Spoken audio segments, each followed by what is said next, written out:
Hey, welcome to another Milepost here on the V-Twin Life. The V-Twin Life is brought to you by a few great companies. One being Crash Inc. Clothing. You can find them out of Oregon. Great company, specialized in clothes, doing work on bikes now.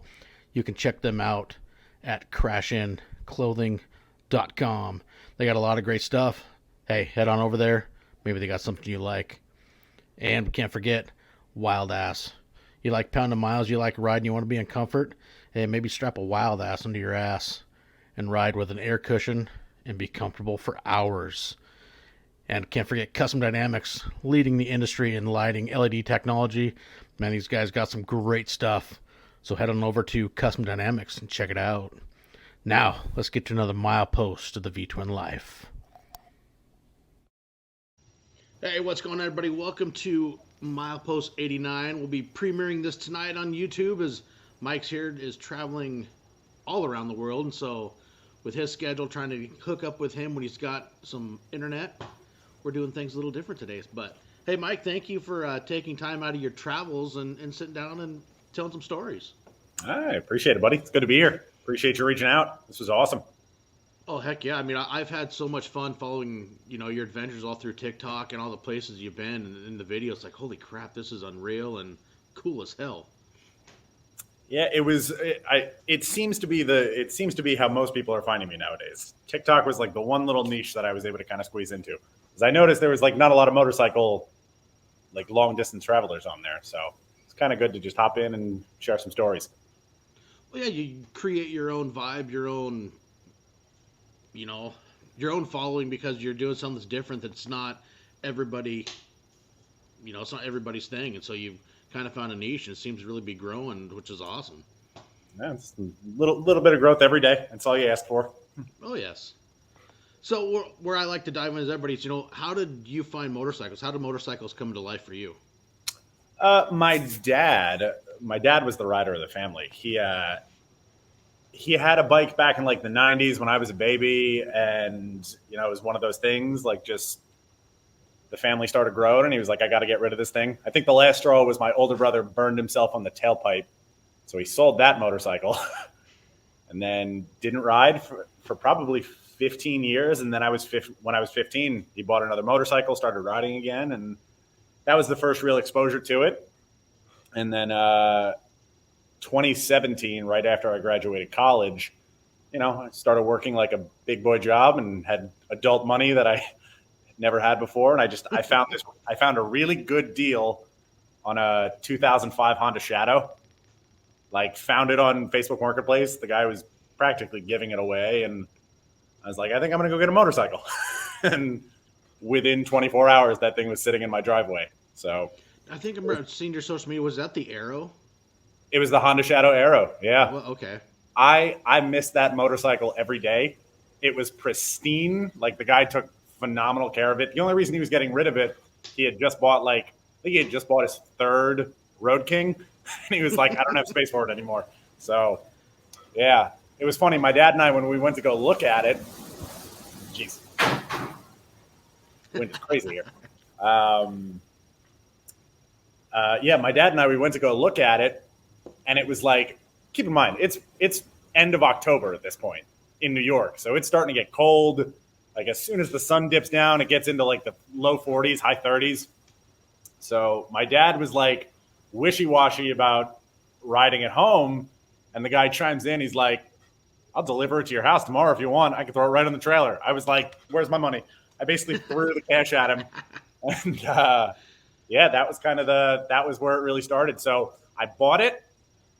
I rode it for like 2 days just around the neighborhood. Couldn't resist myself. Like, I didn't have a license, didn't know how to ride. I was just like, we're going to figure this out. So I took it probably 2 days around the neighborhood, and then that thing went into storage. It was stored under my buddy's back porch for like the whole winter.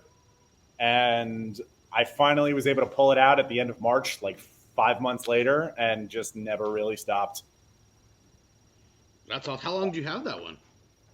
I didn't have it too long, actually. I probably had that one for, I don't know, 8 months, 9 months. And then my mom at the time was interested in riding motorcycles, and my dad had just bought a new Triumph Thunderbird, and he had his Yamaha V-Star, the 1100. So he gave me the V-Star. I gave him the Honda Shadow. And then I had the V-Star for a summer. And it was right around that time that I had always had the idea that I was going to ride long distance. Like that was kind of my goal, like long distance riding. So I knew I needed to upgrade. And I found a good deal on a Vstrom 1000. The dealership that I went through, they gave me some really good trade-in values on the V-Star and the Honda Shadow. My dad ended up giving me back the Honda Shadow. And yeah, I ended up with the V-Strom back in January of 2019. And that's been the bike ever since. I was always a big fan of the V-Stroms. I mean, the motor in them was tried and true. I mean, it came out of the the TL1000. Yeah. I mean, they tuned it down a little bit to go into the V-Stroms, but I've always been a fan of the V-Stroms. I just like the styling in it. Yeah. I mean, like you said in a lot of your videos, it's kind of a beginner's door into the adventure bike. I mean, it's not full on, like the BMW GS, the tried and true, proven itself ever, but the V-Stroms are a very capable bike. Even like Craig Johnson that owns Wild Ass, he had the 650 for a while. Yeah. And the 650 seems to be, the 650 seems to be what everyone has. If I could go back, I would probably get the 650 just because it seems like they don't have nearly as many quirks. The big issue with the V-Strom is like the issue with the clutch and the stator. Like the electronics can get a little finicky, but the 650 doesn't seem to have them. So they're very capable. Like I said, they're not great at anything, but they'll get you pretty much anywhere you need to go. Like 98% of circumstances. What do you average, you think, for fuel mileage? It's gone down a little bit recently. The last chain and sprocket, I changed the gearing a little bit, and it dropped from like 45 to 48 a gallon down to about 39 to 40, which is still good. It's still good, but well, you got to configure. I mean, with all that you're loaded down with too. Yeah. And especially, I've been shocked down in Central America because, the gas quality down here isn't as great. And I'm still getting like 37 to 39, depending on how aggressive I'm riding. I think part of that is the slower speeds on the roads down here. But I guess we didn't touch on that. I mean, you let everybody know you're not here in the United States right now. You're down south.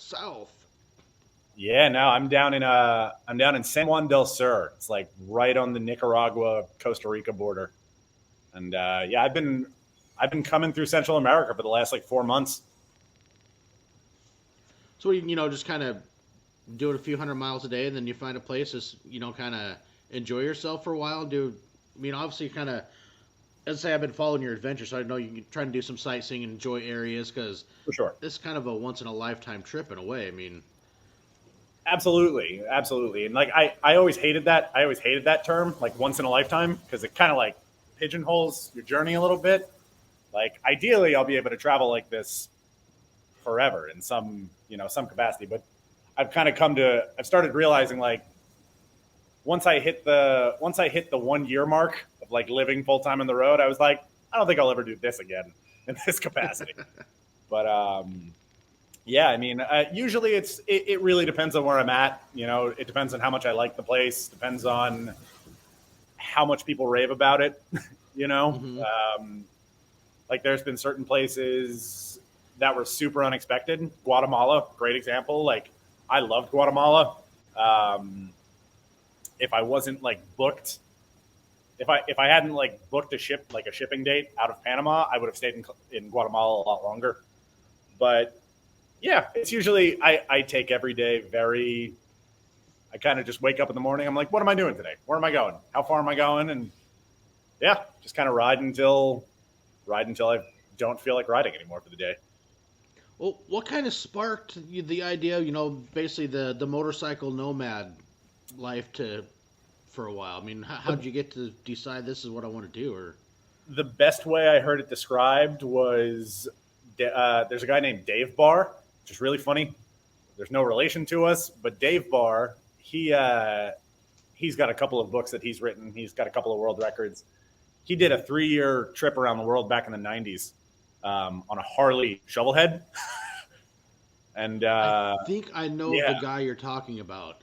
he did the whole trip. He lost both of his legs in South Africa. Like, got blown up in a landmine explosion, and like 10 years later, did this crazy around the world trip. He's ridden across Russia and Siberia in the winter. Like, I actually had lunch with him 2 years ago, just before I started with this trip. I was in California. I kind of cold called him. I was like, hey, I'm doing this trip. I'm going to be near you. I would love to get lunch with you. And he shot me an email back like 10 minutes later. And that's awesome. Yeah, he lives in this small little town named Bodfish, California. It's like an hour east of Bakersfield, like up in the mountains. Like, the road to get to Bodfish, it's terrifying. But yeah, we chatted for like 3 hours. It was like me, him, my dad, and little brother. Super interesting guy. But the way he describes it, like, the idea kind of just hit him in the forehead one day. And that's exactly what happened to me. I remember it was very short. It was very quickly after I started riding the Shadow, after I had pulled that out of storage. Yeah, just kind of riding around one day and got this idea. I was like, I'm going to ride a motorcycle around the world. I don't know how I'm going to do it, but that's the idea. And then it was from that decision to leaving, it was like 4 years. It was about 4 years.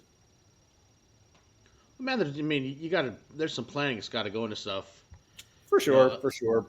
Part of it was just like finding the right bike for it, and the Vstrom kind of fell into my lap at the right time. COVID honestly had a very unexpected positive impact, because it, like, the job I was working, I fell into property management right out of college. It was a job I never thought I would do.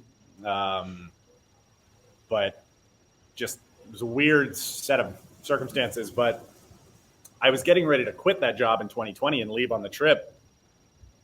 And then I started working from home. I really liked working from home.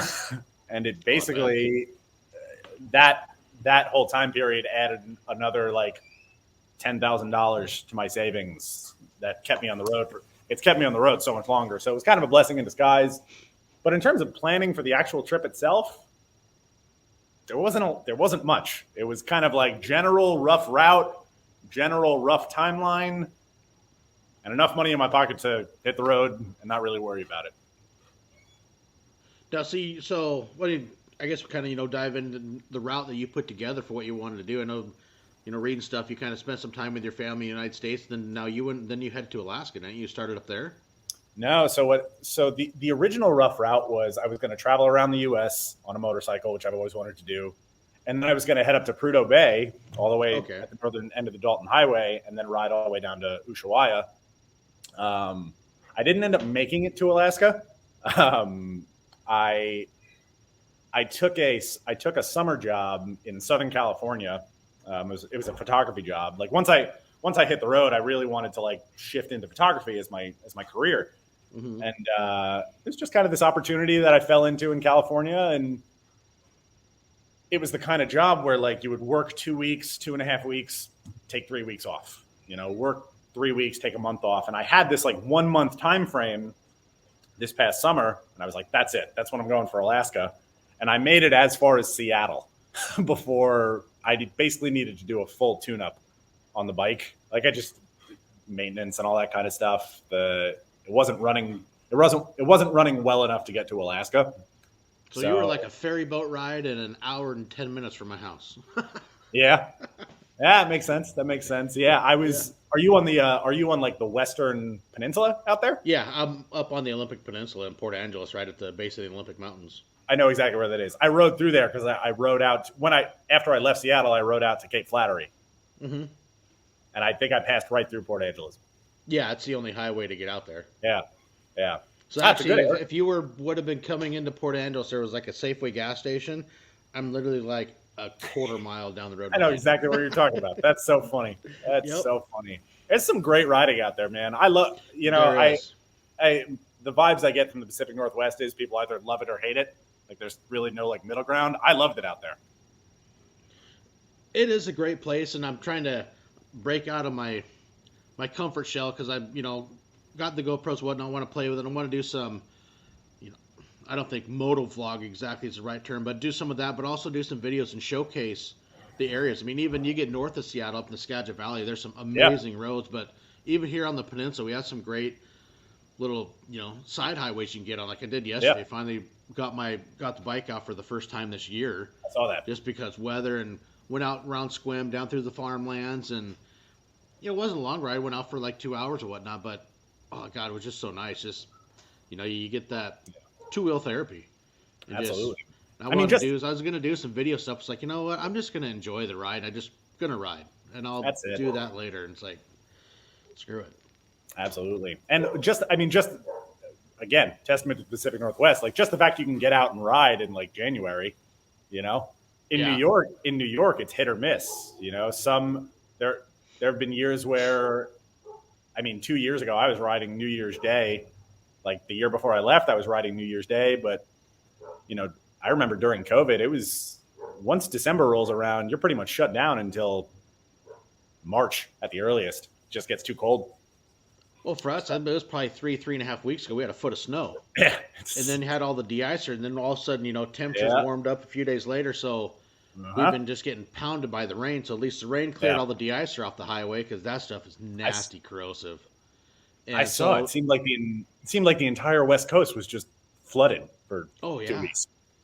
Got hammered. Well, California, like right now, they're getting hammered in Northern California. Well, I think the whole state is flooding. Yeah. But yeah, all the rain kind of washed away, and had a break between rainstorms yesterday. I'm like, fuck, I'm going to go for a ride. Yeah.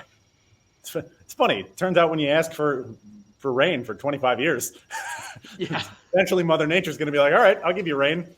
Here, well, I'm going to give you your yearly amount in 3 days. Exactly. Because that always works out well.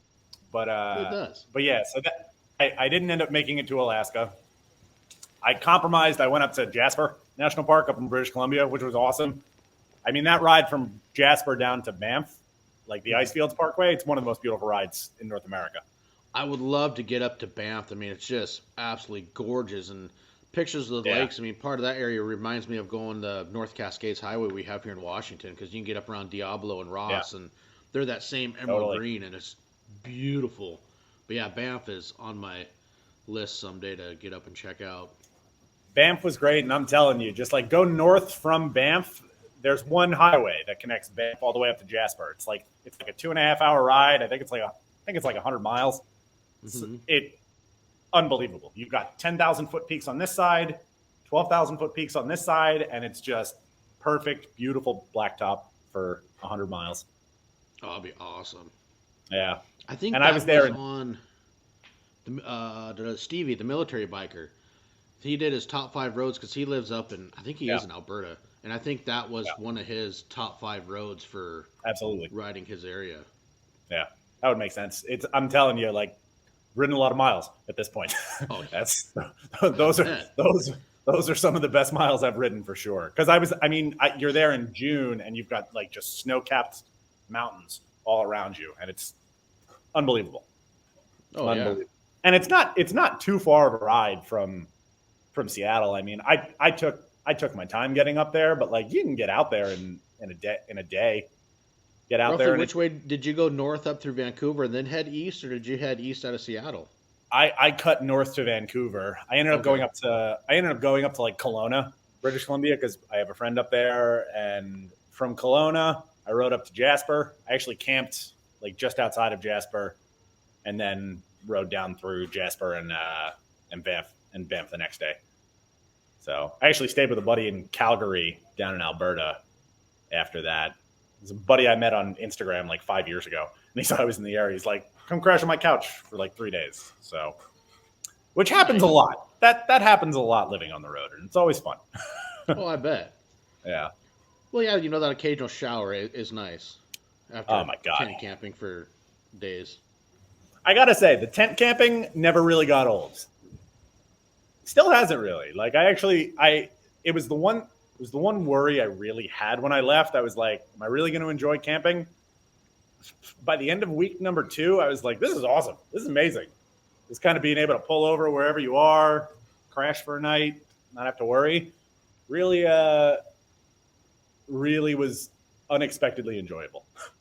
Well, I think I've heard it from other people. Once you kind of hone in your craft and you get a setup that works for you, that's comfortable, and becomes routine. It's like, hey, this is no problem. You get set up how you like it and what works for you. And, people really enjoy the hell out of it. Yeah. And part of it, the big part of it, because everyone asks me, like, aren't you afraid? Like, isn't it, like, scary? And I was like, it can be until you go to sleep, and then you're not afraid of anything. So just get to sleep as quickly as possible, and you'll be fine. Yeah, and everything else is just whatever. Yeah. I've slept in some pretty sketchy places, and I'm still kicking. I'm still kicking around. So is this going on year 3 that you've been on the road? No, this is going on. Just the other day was 14 months. So okay. Almost a year and a half. Yeah, I left New York September 10th of 2021. So okay, I thought it was 20. So okay. No. I wish. I wish it was supposed to be 20. It was originally going to be 2020, and then something happened in that time frame that I can't remember. It was a world-ending crisis. Had a meltdown. Yeah, it's like 2020 never happened. Yeah, no, it was 2019, and then it was 2022 very quickly. What is the pressure washer guy on TikTok? He has a funny little, it's like flash forward 20 years, this video about 2020 going through the history books. Yeah. And I'll so find good. it and send it to you. It's a comical little video. There's some of the best memes ever came out of 2020. As crazy of a time as it was, as hectic as it was, whole lot of comedy came out of that era. Yeah. So when you left up that area, which now was it just straight southbound for you after, the Calgary, Alberta area? No. So I ended up back in Southern California. I was in Southern California. Southern California was kind of home base to a certain extent for like 5-ish months. Mm-hmm. But again, like I had so much off time. Like I was taking week-long trips up to Yosemite and like out to the desert. And, I met a girl while I was down there that I was dating for, 5 months. So I was spending a lot of time with her. And then that job finished up in September. It was the end of September. I rode right out to Colorado, kind of fresh on the heels of heartbreak, and went camping for a weekend with some friends. I rode from Colorado down to Dallas, and then I was in Dallas for 3 weeks, just kind of spending time with my family. And from Dallas, it was just kind of mobbing south. I rode from Dallas to the border in a day. And then, crossed the border. I think it was like October 20th. That I got to double check, but it was somewhere around then. Mm-hmm. And then, crossed in Laredo and just kind of been heading south ever since. Now, so when you got your Vstrom, was it kind of just, somewhat naked, and then you kind of, outfitted it because you're running the Pelican cases, right? Yeah, so the Pelican cases, which have been the biggest conversation starter the entire trip. It was kind of a custom mounting job because I had the stock Suzuki cases, like the bulbous black ones, mm-hmm. which I hated. Like they fit a bunch of stuff. They were great. I just hated how they looked. So I had been looking for alternatives, and I decided to go with the Pelicans, but I wasn't going to spend $1,000 on like a new rack and all that. So I found 3 Pelican cases on Facebook Marketplace for like $100 and bought $10 worth. Steal. Yeah, it was so good. Granted, I had to kind of hunt for them a little bit. Like they weren't all bought at the same time. Like I bought one, and like 3 weeks later I found the other. I think 2 weeks later I found the other. I was driving all over to get them. But $100 in Pelican cases along with $8 in nuts and bolts from Home Depot and a little bit of ingenuity. And they've been fine. They've been great. They're definitely not waterproof anymore. Definitely not dustproof anymore. But they carry my stuff. They carry my stuff. That's what matters. That's all that matters. And then I customized them. I put on right as COVID started. I found a guy giving away his entire National Geographic collection. Like he had every National Geographic like magazine from 1970 through to like 95. There's like 200 magazines. But inside a few of them, like he had the map inserts. So I basically stuck these like world maps on the side of them. And yeah, it was. I mean, they lasted about a year before I had to redo them. So yeah, it's a good little So conversation. you're like tracing your route as you go in marker to. You know, I was going to, but again, I wasn't sure how durable they were going to be. So I was like, you know what, leave them as is. Threw my Instagram on the side, and that was that. And like without fail, every time I would pull into a gas station in the States, someone would be like, I love your cases. They're amazing. And it's kind of how the conversations would start. Well, they are, because I've seen the pictures and whatnot. It is a cool little piece, as somebody's traveling everywhere. You got a freaking map of most of the world on your two freaking big old Pelican case on the side, and it's a cool little piece. They're definitely bigger than I should have gone with. Like I went with the 1600s. I probably could have done well with the 1550s. Because the problem is, like, they're so big, like I feel compelled to pack shit into them. So like I'm definitely carrying even after almost a year and a half. Like I'm still carrying too much shit. Yeah, but then I don't know. I guess if you flip and look at the price you paid, you got a freaking steal. Exactly. So, but yeah, the bike was pretty much stock when I bought it. Pretty much bone stock from the factory. It had like 15,000 miles on it. It was barely broken in, and yeah, it stayed pretty stock for a while. Like I didn't put the cases on until 2021, so I'd had the bike for about 2 years, just kind of as bone stock. And then once the departure date started looming, I was like, all right, we got to start upgrading some things. What was the first thing you started with? First thing I started with was, honestly, the first thing was probably the cases. The cases was probably the first thing.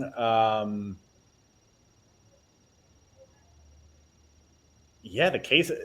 Now that I'm thinking about it, I haven't really done much to it. Like I added the Pelican cases. I fixed one of the common issues with the stator. Like one of the issues with the Vstroms is the stator magnets. They tend to come loose inside the flywheel. And I remember I was having like all these charging issues where like the bike was just dying on me at stoplights. I was like, what the heck is going on? And I pulled the stator cover, and they were all just in a clump at the bottom. And I was like, I'm no mechanic, but I know that that's not how that's supposed to go. So that was like one modification I had to do. I basically like JB welded them inside the stator cover with just like wedges of like the JB Weld steel stick. It's been great. It's lasted 60,000 miles since. So hey, it's still working. There you go. Yeah. And then I upgraded the clutch basket after about 4 months on the road, because that's another common issue with the Vstroms is like the basket itself wears out. Not the plates. The plates are fine, but the basket itself, anytime I would start like pulling up a hill, it honestly felt like the engine was going to explode. Jeez. But every mechanic I've ever spoken to says it's a common issue on the DL1000. It's not going to break anything. It just feels terrible. So, yeah, I put an aftermarket basket in, knobby tires, more adventure, aggressive tires. And then the most recent thing was upgrading the suspension. Yeah. So, yeah, that was the last little bit. And frankly, it's the last upgrade I will probably do. Now, did you add any like auxiliary lights for riding, or are you still just using just the stock headlights? Still using the stock headlights. I don't like riding at night, so I didn't really see a need to. Anytime I've ever seen someone add auxiliary lights, they inevitably end up having electrical problems. Mm-hmm. And I was like, the biggest thing I wanted to avoid was electrical problems. Oh, so, I would agree. Yeah. They're not fun. I can fix pretty much everything on that machine, but once you start getting into electronics, it's still like black magic sorcery. Like I was having a starting issue when I was in the Yucatan down in Mexico, and I was racking my brain. I was like, all right, it's got to be a battery, it's got to be a starter, it's got to be something. Tested the battery was fine. Had the starter rebuilt in Belize. Still, same issue. Finally, I ended up taking it to I took it to a Suzuki dealership in Guatemala. It took this guy 30 seconds. He went, kill switch. Pulled the kill switch apart, rubbed the contacts with some contact cleaner, put everything back together. Haven't had an issue since. I was like, really? That's it? That's all I was missing? So, yeah. Yeah, I guess sometimes it pays to know the, a little craft and trade secrets. Seriously. But, yeah. So, no auxiliary lights. I added crash bars and a skid plate. That was another thing. Crash bars and a skid plate, which, thank God for those things, man. That skid plate has served its purpose time and time again. Oh my God. It's really the one bad thing about the Vstrom is how low to the ground it sits. Like, I scrape going over speed bumps down here all the time.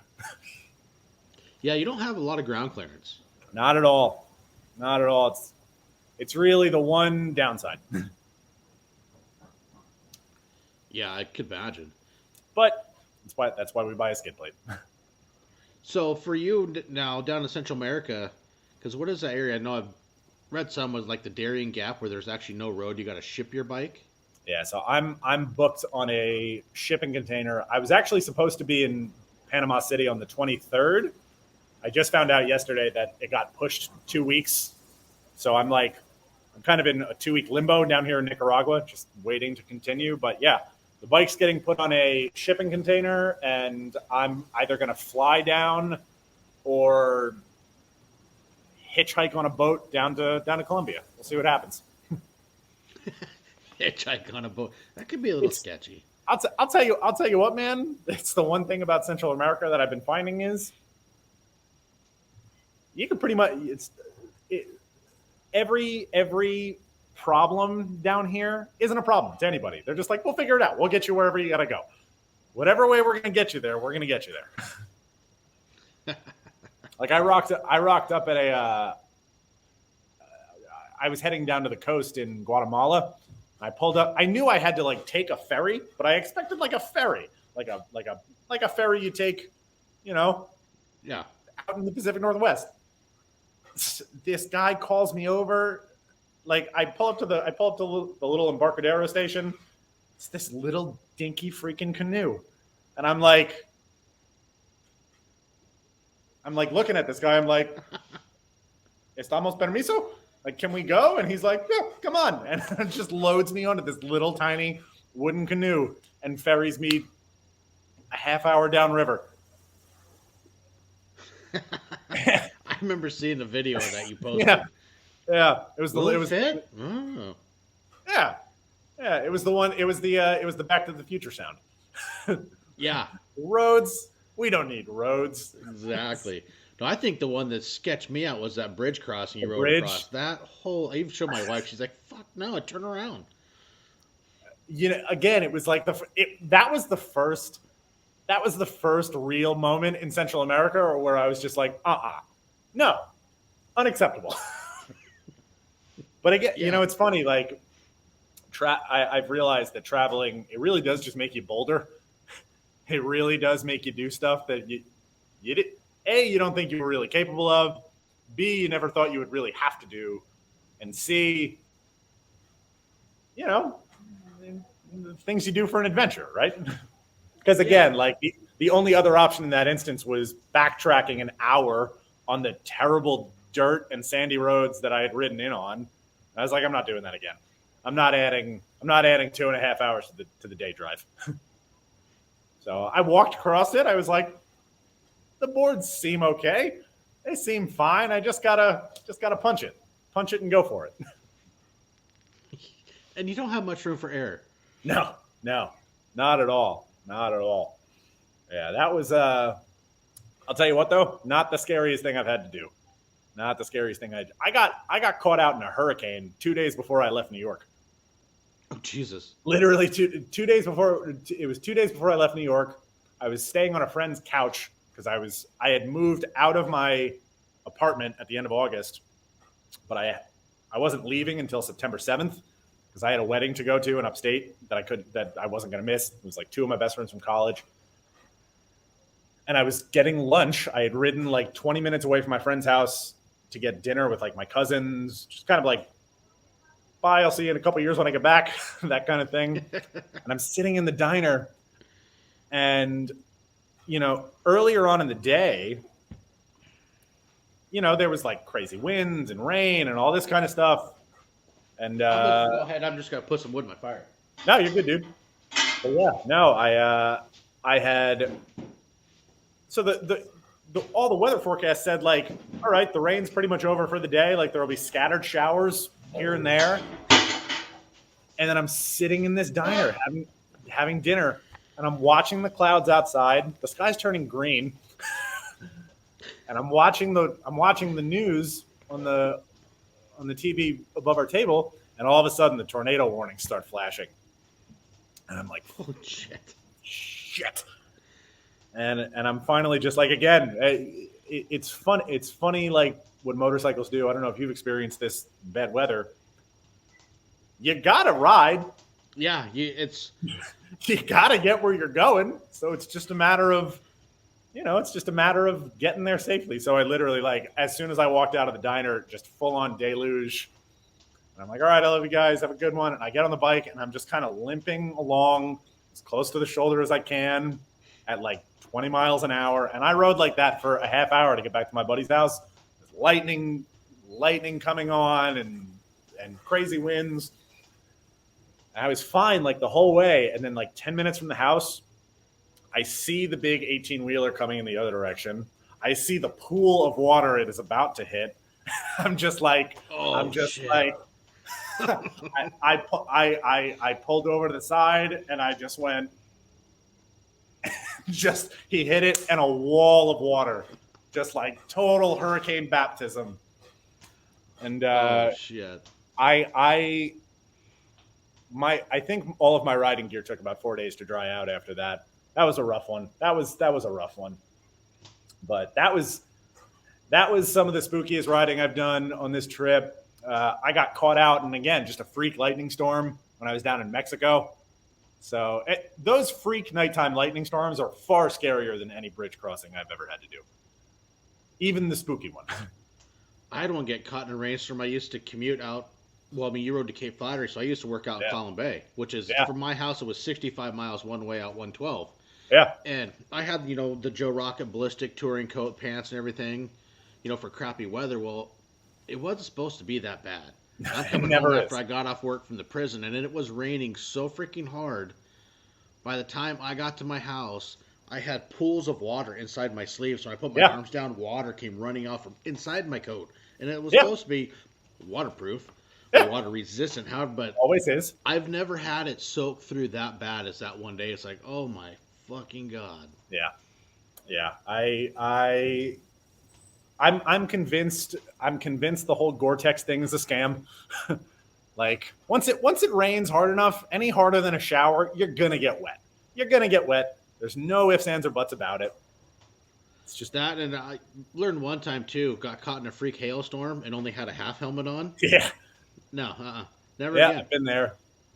I like my modular now that I have, and at least then it's just really loud in your helmet. When you're having to ride down the highway with your arm in front of your face, like, fuck. Yeah, like this is the worst. This is the worst. I got caught in a bad hailstorm when I went up to British Columbia. Bad hailstorm. Like I have the videos. I'll send them to you. It's hysterical. I'm sitting in McDonald's just looking out the window, and like within 10 minutes it was like sunny out, and then all of a sudden like dime-sized hail. Oh God, that was chaotic. Just chaotic. But I'll tell you what, I'll ride in most weather conditions. The worst is the heavy winds. The heavy winds you hit down here are unreal. I've had some of that in the Columbia River Gorge between Washington and Oregon. Yeah. Where, I had a headwind so strong on my road glide. Yeah. I was throttle wide open. I couldn't get past 65 miles an hour. And if I rolled the throttle off, it was literally like I'm slamming the brakes on. And then you couldn't get that speed back. You couldn't get anywhere, The like, closest... Holy fuck. I was about to say the closest I've come to crashing, and then I realized I did crash in Mexico. But until my crash in Mexico, the closest I had come to crashing was in Joshua Tree, down in Southern California. Like the first day I rolled in there. Have you been to Joshua Tree? No, I haven't. So I've been in the area a long ass time ago when I went down to Lake Elsinore, and we went to Victorville in the high desert. Went down there for a Grand Prix at the Lake Elsinore Grand Prix. Great riding it. The girl I was seeing in California, she lived right near Lake Elsinore, so it's where I was kind of spending my time this summer. But no, when you go out to Joshua Tree, there's a section when you come down the hill from Joshua Tree into Palm Desert, like Palm Springs. Mm-hmm. There's this like 10-mile long section, and there's wind turbines all up and down this highway.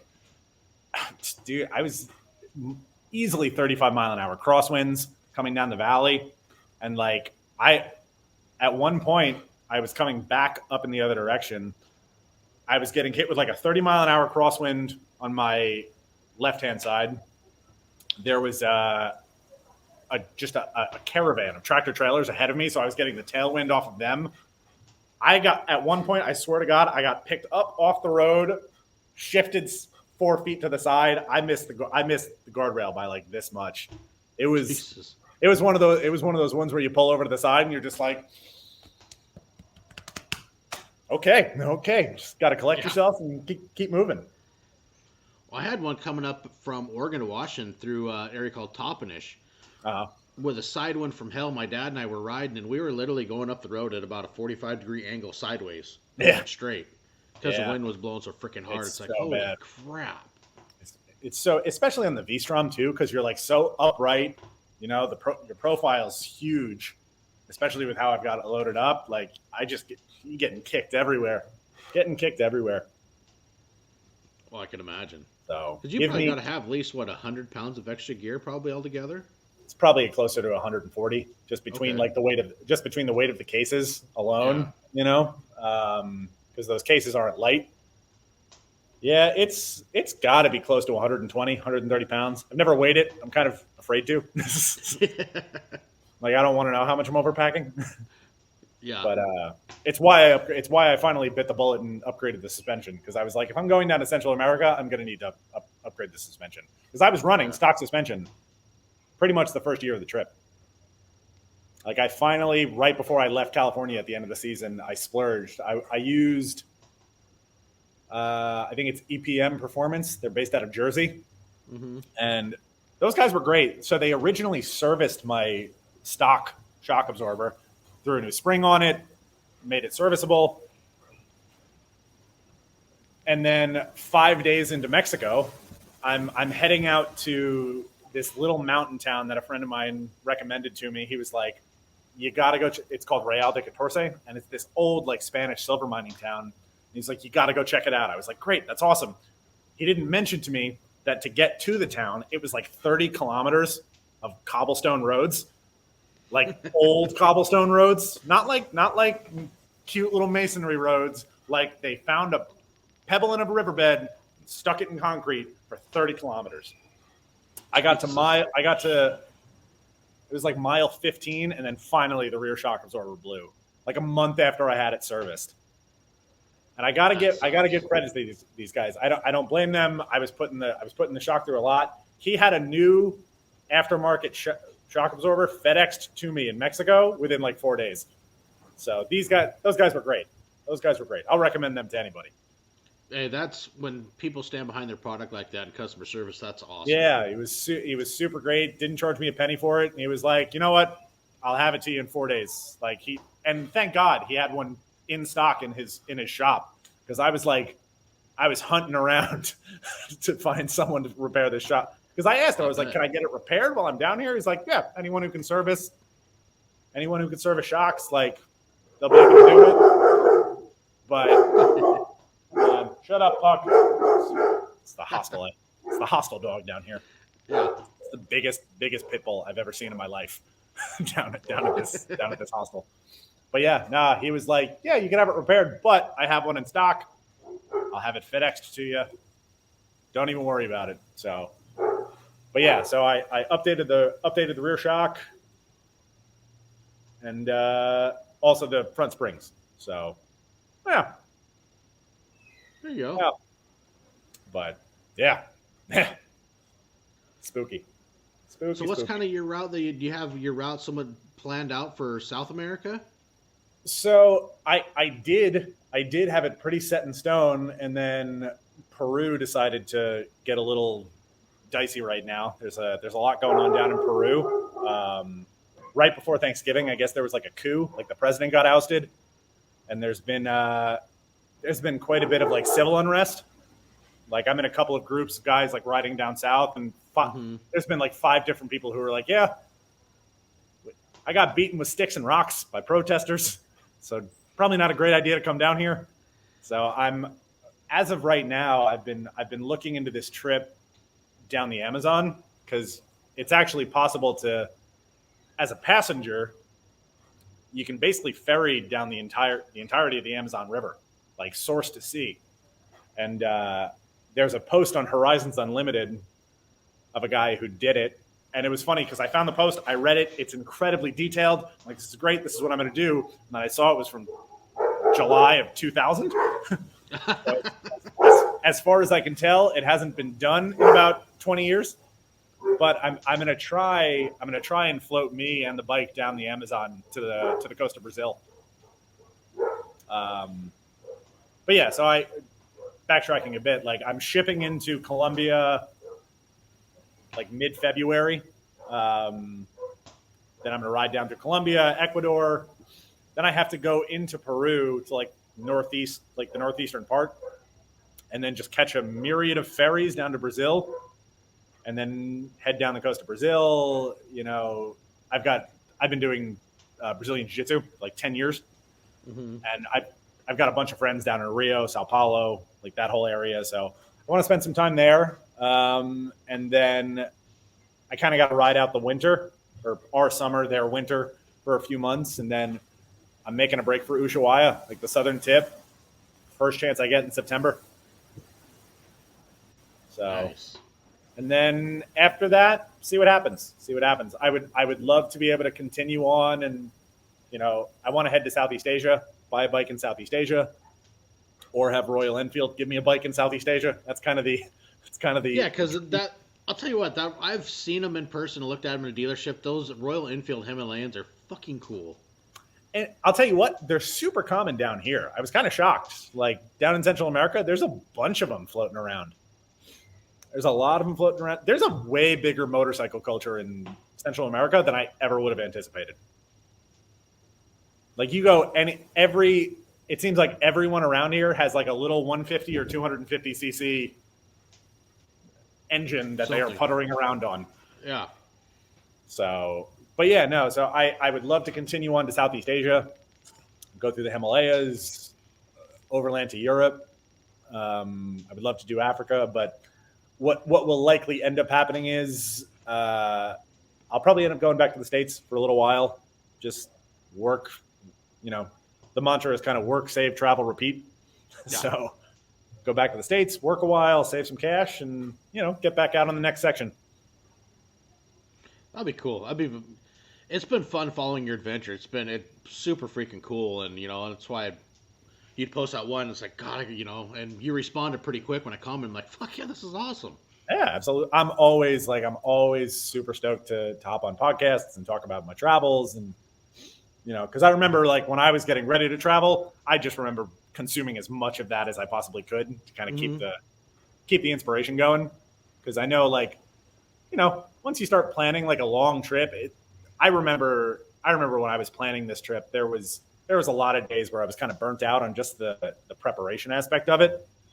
You know, especially the days where it kind of felt like it was just this limbo period of being ready to leave mentally, ready to leave physically, but for whatever circumstances, not being able to just pick up and go. So right. I remember the travel podcasts were a big source of just like, got to get through the next X amount of days. We're almost there. So, and that's what I you know, it's fun to, you know, listen, you share your story and people can listen and, you know, the old saying, kind of live vicariously through it. And I so much enjoy hearing people's travel stories. I mean, I love to travel on my bike. I think there's no better way to travel because it's way more personal. I mean, everything is just, it's a night and day different experience than being in a car. Totally. And, you know, hearing other people's stories of places they've been. And I mean, like, God, you're in places that, you know, I will probably never ride in my life, but it's so cool to be able to hear the story and, you know, help share it. And it's super cool, man. I greatly appreciate it. And again, like, I appreciate you having me on here. I'm always looking for more opportunities like this. So, and you know, as you get farther through South America, you know, Well, no, dude, you're honored. I'd love to have you come back again and continue the adventure and tell us about, Absolutely. especially if you ferry all the way down the Amazon. I want to hear about that. That Uh, could be kind of freaking cool if that works out right and you still can do it. I'm like, it's so funny how quickly it went from like an idea to like now it's kind of the plan. Hmm. Because it was something when I left New York, it was never entered my mind. I was like, no, I'm just going to ride down the Pan American, like through Peru and do all that. But then, it's kind of just how you go. You find a roadblock and you work around it. So Right.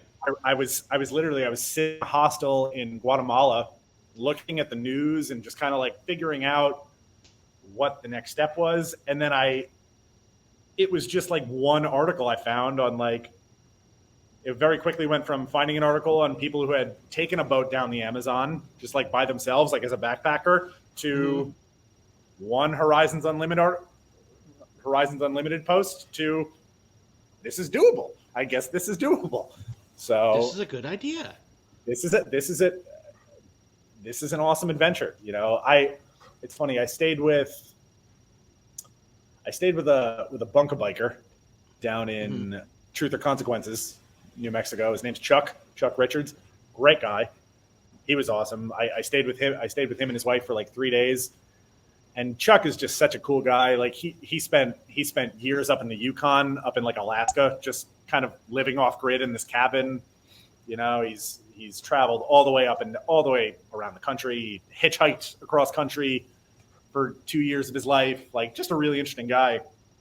And I remember he said one of the things he told me, and we spoke for like 4 hours the first night I was there. He said something to the effect of, anytime I decided, or I was thinking about doing something adventurous, I would think, how good of a story is this going to be if I could pull it off? And that's kind of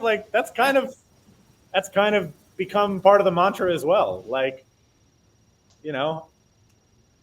it took me a long time to verbalize, because people ask, why comes up all the time. Why are you traveling this way? Why are you living like this? And it took me about a year of being on the road to finally realize it's like, I want to just live a life that I'll be proud of talking about when I'm older. Like once I'm like in my 50s, 60s, 70s, end of life, I want to be proud of what I did when I was young, what I was able to do, And as you continue this adventure, hopefully you come back, like I said, work, maybe, you hit Australia, the other places, tour. I would love sometime, exactly what you're saying, say 10 years down the road, 12 years, meet up somewhere and sit around a campfire and hear some of your stories face to face, in person. Absolutely. And toss back a few wobbly pops and hear the adventure of the story, because, you're living a dream a lot of people want to do, but they can't pull that trigger because of life and situations they have. And Absolutely. Being able to follow, your adventures and, as I hope, build a friendship, because this is so freaking cool what you're doing. And I love hearing about it. And, I can't wait to keep watching to see where you go next and how it continues. I appreciate it, man. And it's always good to hear that, because I get self-conscious sometimes. I'm like, I'm sure you've noticed, like, there will be like days, weeks at a time where like I'm kind of quiet. And part of that is like, one of the big things that I wanted to make sure of when I was traveling was record it in a way that is cohesive to the people who are following along, but document it in a way that doesn't take away from the experience, Right. Because people ask me all the time, like, you should be on YouTube, you should be moto vlogging and this and that. And I'm like, that was the original intention, right? When I left, like, I was going to do the whole moto vlogging thing, but as soon as I got out on the road, I was like, this is going to take away from the trip. YouTube's going to take a step back. It's why TikTok was so attractive, was because it was a way for me to document it in a much easier way.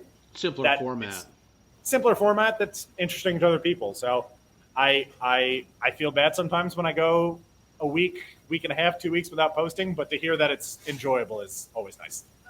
Well, and it goes with what you're saying. I mean, I have, some friends, they made like throughout in the YouTube community, and he said, sometimes it got to the point where he didn't even want to ride just because, oh God, I got to get my cameras. And he's like, you know what? He goes, fuck it. He left him the saddlebag, didn't even take it. It's like, you know what? Today I'm just going to enjoy the ride. I'm going to ride and not worry about making the content and making it almost like a job. He's like, fuck that. He goes, and sometimes you just got to step away from it. It's like, I can, make content tomorrow or down the road.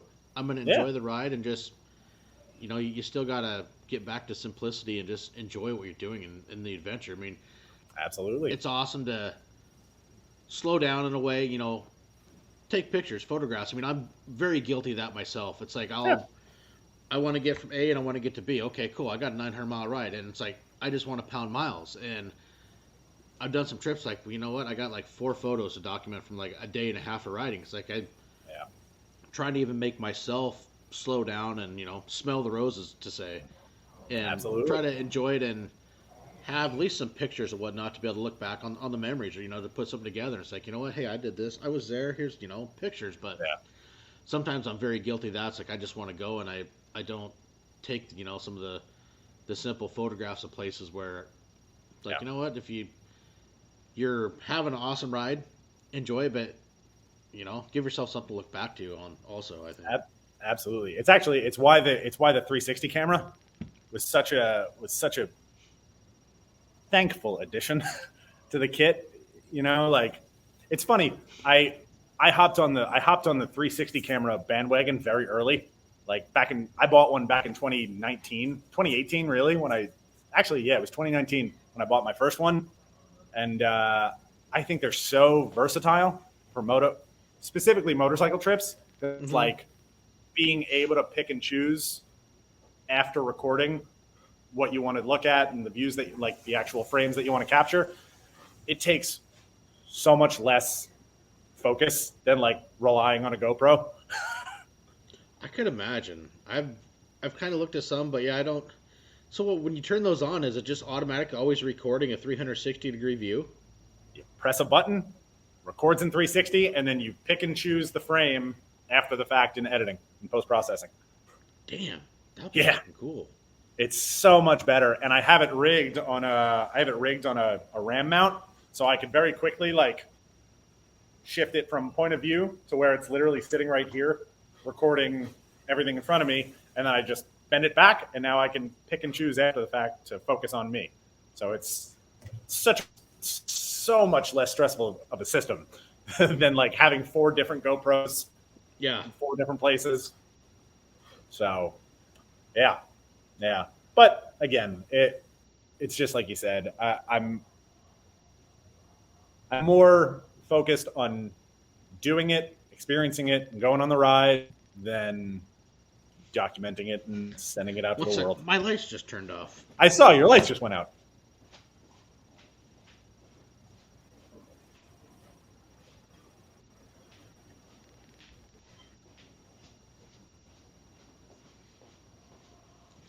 Yeah. Okay, there we go. Got the lights back on. There you go. I know how it goes. I'm telling you. Same thing happened to me this morning. Yeah. Sitting here. Poof, and we're black. Okay. But yeah. Well, sweet, man. This has been a lot of fun, man. Thank you for, kind of tweaking your schedule a little bit and coming on and sharing some of the adventure. I greatly appreciate it. It's been a lot of fun. Dude, this was awesome. I appreciate you having me on. And again, we'll do this again. Like once I get down to Argentina, I have more stories. We'll definitely do this again. And for sure. Once I come back to the States, I'll definitely be up in your neck of the woods again. We'll absolutely. We'll get out for a ride, do something. You have a place. We have a spare bedroom now that the kids have moved out, and I appreciate it. So actually, we can post. I got your website post down here below, and once we get to YouTube, we'll put everything down below, your social media plugs, and if you want to go ahead and plug where people can follow you, man, feel free. But I will also be adding that, so get some more people to follow your adventures. I kept it super easy. It's at Mike's Moto Travels on all of my socials. So TikTok and Instagram are the big ones. I have a website, www.mikesmototravels.com. If you want to donate a tank of gas, you can do that on my website. You can buy some of my photo prints. I'm a photographer, so that's kind of where I put out all my photography stuff. And yeah, if anyone has any questions, feel free to reach out to me on a DM on Instagram. I'm pretty easygoing. I'll answer anybody's questions if they got them. And the more questions you ask, the more TikTok videos I can make. So, so yeah, I'm always Careful up what to you wish for, man. hey man, I know. the more community I can build, that's all I can ask for. It is, and it is an awesome community to be part of. For sure. Well, I Absolutely. appreciate you having me again, my friend, and I look forward to doing this again. Oh, dude, so do I. And I'm gonna, like I said, I enjoy following this, so I can't wait to continue following your adventures. And yeah, once you get south, and I want to hear the stories of South America. Absolutely, dude. Sweet. Well, hey, everybody, thank you for tuning in to Milepost 89 with Mike Barr, aka Mike's Motor Travels. So hey, you guys, when you hit that open road, ride safe, have fun, and we'll catch you on the highways. Stay safe out there, guys. Thank you.